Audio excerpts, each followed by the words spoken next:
So farmer registry. So కేంద్ర ప్రభుత్వం ఒక కొత్తగా ఒక ఆలోచనతోటి ముందుకు వచ్చింది కదా.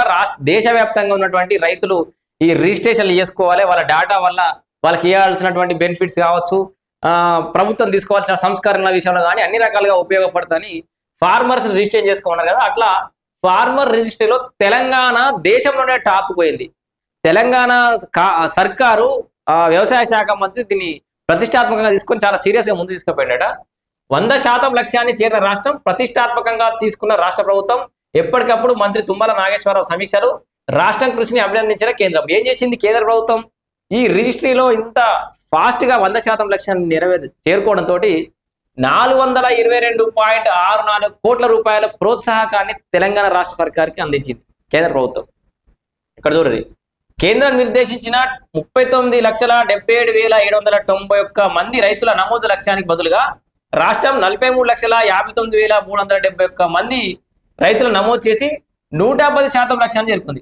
చూసిరా, 100% కూడా కాదు, 110%.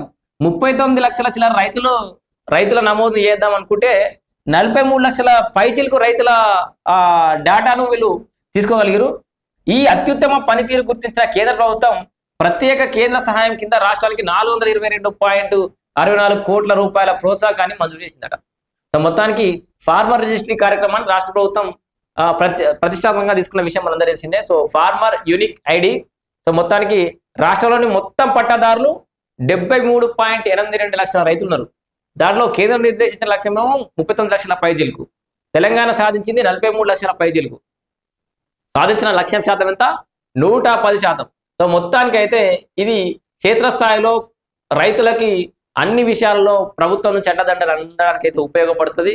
గిట్లా కేంద్ర ప్రభుత్వం మీద నిర్ణయం తీసుకుంటే అది దేశంలో అందరు రైతుల కోసం కాబట్టి ఏ నిర్ణయమైనా, అటు పిఎం ఆవాస్ యోజన కింద వచ్చేటువంటి ఇండ్ల విషయంలో కానీ ఈ విషయంలో కానీ ఆ 10 ఏళ్ల కాలంలో ఈయన నా అంత సిపాయి లేడు, మా అంత మొగనగాడు లేడు, మొత్తం దేశానికి అన్నం పెడతాం, తెలంగాణ బంగారు తునుక, మేమే అప్పులు ఇస్తాం, మాకు ఎవడేమి ఇచ్చడం అవసరం లేదు, మోడీ లేదు బోడి లేదు అని చెప్పి బిల్డప్లు ఇచ్చి తెలంగాణ రాష్ట్రాన్ని 2 లక్షల కోట్ల సర్ప్లస్ స్టేట్ గా ఉన్న తెలంగాణ రాష్ట్రాన్ని దాదాపు 7-8 లక్షల కోట్ల అప్పుల కుప్పగా మార్చిపెట్టిరు గత పాలకులు 10 ఏళ్లలో. ఎస్, ఉండొచ్చు మన దగ్గర ఆ టైంకి 2 లక్షల రూపాయలు ఉన్నాయి అనుకుందాం ఒక రకంగా. ఇంకో 4 లక్షలు ఎట్లా సంపాదించుకోవాలని చూడాలి, కానీ 4 లక్షలు అప్పు చేసుకుంటుంటివి.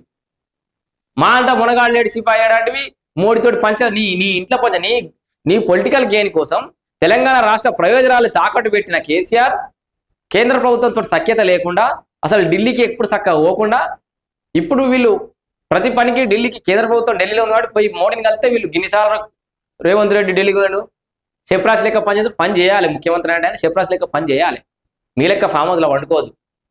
ఇది ఎన్నిసార్లు ఢిల్లీ తిరిగి కొన్ని పనులు చేసుకొచ్చారు. ఇలా కేంద్రం నుంచి అన్ని విషయాల, కేంద్రం నుంచి మనకి ఏమేమి వచ్చేటివో ప్రతి విషయాన్ని, ఎందుకు నయా పైసా కూడా ఇడిచిపెట్టదు. మనం కేంద్రానికి పన్నులు కడతలేమా? ఎందుకు మనం అప్పుల కుప్ప వాడాలి? ఇప్పుడు ఇందిరమ్మ ఇండ్ల విషయాలు కూడా పిఎం ఆవాస్ యోజన నిధులను మళ్లించుకున్నారు. తప్పేముంది? నీ లెక్క అసలు కేంద్రం నుంచి సహాయం తీసుకోకుండా 2-3 లక్షల డబుల్ బెడ్రూమ్లు కట్టి నిరుపయోగంగా ప్రజాధనాన్ని వృధా చేసి శిథిలావస్థ చేరేలెక్క చేసిరా. సో ఇట్లా ఏది ఏమైనా ఫార్మర్ రిజిస్ట్రీలో తెలంగాణ టాప్ లో పోవడం, 110% లక్ష్యాన్ని చేరుకోవడం ఒక శుభ పరిణామం. దాంట్లో 422 కోట్ల రూపాయలు కేంద్రం నుంచి రాష్ట్రానికి వచ్చినాయి. ఇట్లా ప్రోత్సాహకాలు రావాలి, ఇట్లా ఉత్సాహంగా పనిచేయాలి రాష్ట్రాలు కేంద్రాలు కలిసి. ఇంత సఖ్యతతో పనిచేస్తే రాష్ట్రాల అభివృద్ధి చెందుతాయి. సో ఇది జస్ట్ రాష్ట్ర ప్రభుత్వాలు కేంద్ర ప్రభుత్వం సమన్వయంతో పనిచేస్తే వచ్చేటటువంటి ఫలితాలకు ఒక ఉదాహరణ.